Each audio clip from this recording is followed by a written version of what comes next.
दीदी के 2 दांत निकलेंगे अब। Are you ready for it? How is the josh? Josh, are you ready? He is ready. Finally reached clinic and मेरे बहुत सारे पेशेंट्स वेट कर रहे थे। थोड़ा सा तो डर लगा देख के, बट या आई क्विकली स्टार्टेड। मेरे 1-2 पेशेंट्स थे जिसमें मुझे इंजेक्शन लगाना था, तो मैंने इंजेक्शन लगा के उनको बाहर बिठा दिया।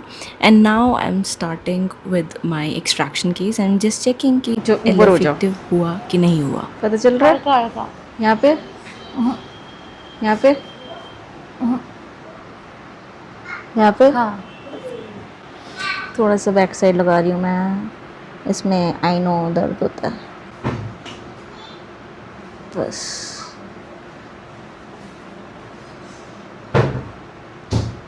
हाँ, ये जीपी सबसे ज़्यादा पेनफुल इंजेक्शन होता है। छोड़ दो, रिलैक्स। बताना दर्द होता है तो है। ये पेशेंट को ही कैमरा पकड़ा रखा है, यहाँ दांत निकाल रहे हैं, पकड़ रहे हो। यहाँ पे ना इस सारे दांत में बहुत जोर हो रहे हैं, हिलता नहीं जाएगा क्या? यहाँ से दबा रहे हो ना तो जोर से। नहीं, अरे इतने भी कमज़ोर नहीं होते दांत। मुँह खोलो। ऐसे होने लग गए तो सारे बाहर ही आ जाते। सो या एक्सट्रैक्शन टेक्स टाइम। दांत को पहले लग्जेट करना होता है कि अच्छे से वो हिल जाए, और एक बार हिलने के बाद फिर फोर्सेप्स से निकाल देते हैं।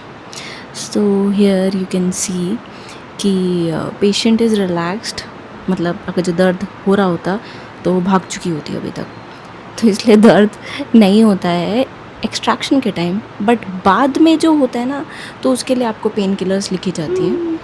तो यस, ये दांत निकल गया है नीचे वाला।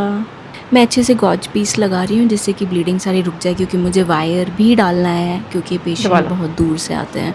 तो I have to do lot of work today. खोलो, बस बंद करो। ठीक है, अब आई एम चेकिंग कि ऊपर वाला अच्छे से सुन हो गया है क्या। नीचे वाला तो दांत निकाल दिया, क्योंकि अब मुझे ऊपर वाला दांत भी निकालना है। सो अगेन मुझे बताना दर्द होगी कि दर्द हो रहा है कि नहीं हो रहा है। एंड जब मुझे पूरा 100% यकीन हो जाएगा कि नहीं हो रहा है, तो फिर ही मैं स्टार्ट करती हूँ। बिकॉज़ आई फील कि एक्सट्रैक्शन के टाइम आपको बिल्कुल भी पेन नहीं होना चाहिए। जो भी पेन होएगा ना, वो इंजेक्शन लगने के टाइम ही होगा। एक्सट्रैक्शन में आप आराम से अपना दांत निकलवाओ। एंड आई ट्राई टू कुछ भी छोटे मोटे जोक्स मार लेती हूँ कि पेशेंट थोड़ा सा एंग्जाइटी कम हो उसकी। फिर से हम दोबारा से दांत को एक बार थोड़ा सा हिला रहे हैं। ये जो मैं चीज़ पकड़ी हुई ना, इससे दांत को हम थोड़ा सा जो सारे फाइबर्स होते हैं वो तो सारे फ्री कर देते हैं। थोड़ा सा जो बोन है और दांत के बीच में थोड़ा सा स्पेस आ जाता है। एंड फिर बाद में फोर्सेप्स का यूज़ किया जाता है, सो दैट एकदम एट्रोमैटिक एक्सट्रैक्शन हो। दांत निकलने में टाइम लग जाए, बट पेशेंट को ट्रोमा नहीं होना चाहिए। हड्डी को बिल्कुल भी ट्रोमा नहीं होना चाहिए, क्योंकि ब्रेसेस में we want very good healthy bone. तो I take my time, no matter कितना भी टाइम लगे दांत निकालने में। Slowly and steadily I just pull the teeth. बस ये बाहर आने वाला है, you will see. 1 2 3 and out.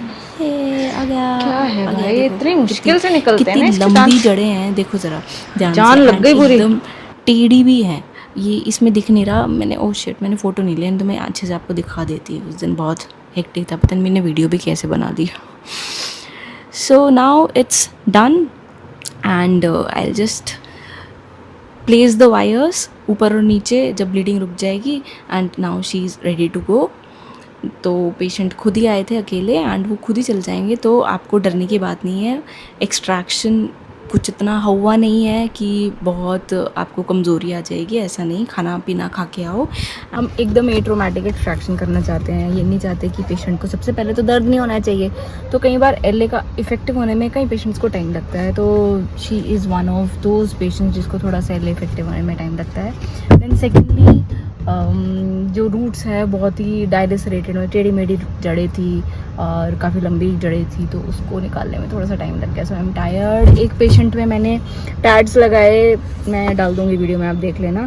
टैड्स क्या होते हैं, स्क्रू होते हैं जिसको दांत को मूव करने के लिए हमें ज़रूरत पड़ती है। तो